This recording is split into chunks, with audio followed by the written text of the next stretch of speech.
नमस्कार दोस्तों, स्वागत है आपका हमारे चैनल पर। आज हम बात करेंगे एक ऐसी कंपनी के बारे में जो पूरी दुनिया के स्टॉक मार्केट को मैनेज करती है या फिर कहे कि अपने इशारे पर नचा सकती है। यह कंपनी अमेरिका की one of the most powerful company है। इस कंपनी का नाम है ब्लैक रॉक।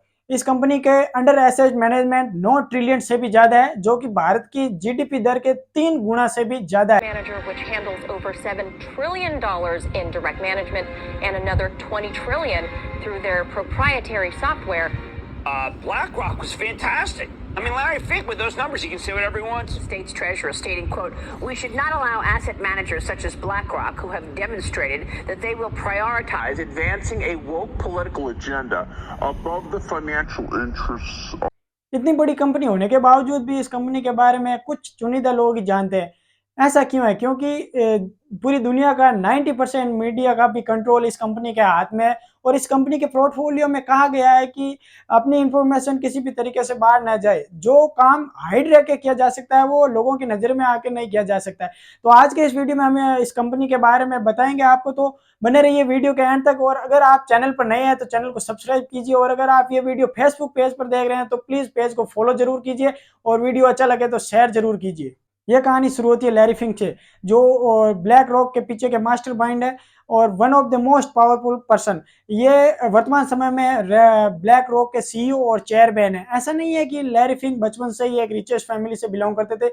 ये एक मिडिल क्लास फैमिली से थे। इनका जन्म 1952 में हुआ था। इनका बचपन का पूरा नाम लॉरेंस डगलस फिंक था।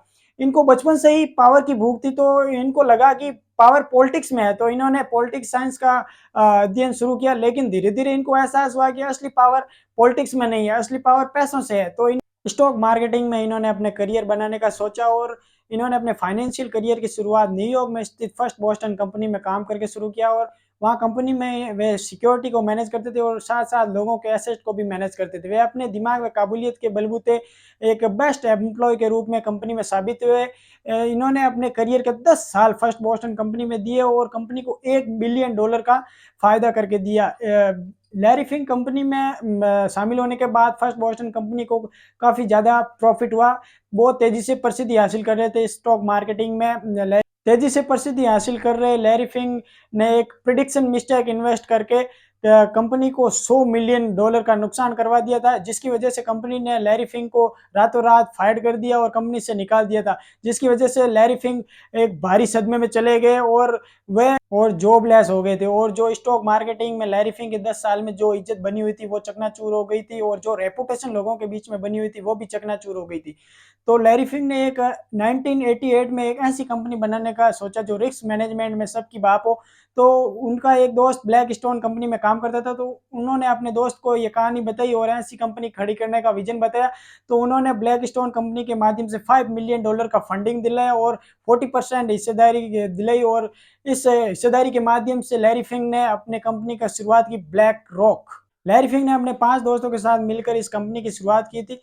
किसी को भी यह पता नहीं था कि एक मात्र $5 मिलियन से शुरुआत की गई कंपनी फ्यूचर में जाके $9 ट्रिलियन से भी ज्यादा के एसेट मैनेज करेगी, जिसकी वजह से इस कंपनी की चर्चा हर जगह होने लगी। और 1989 में कंपनी की जो एसेट मैनेज $5 मिलियन के थे वो जाके $2.7 बिलियन के हो गए थे।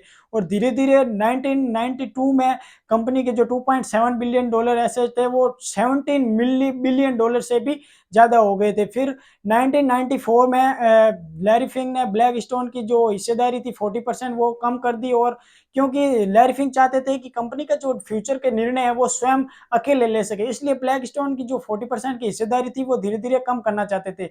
और 1994 में आते डबल से भी ज़्यादा, मात्र 2 साल में $53 बिलियन अंडर एसेट मैनेजमेंट पार कर लिए थे। और 1999 में कंपनी ने स्वयं का आईपीओ लॉन्च किया, जो $14 पर शेयर था स्टॉक एक्सचेंज न्यूयॉर्क में।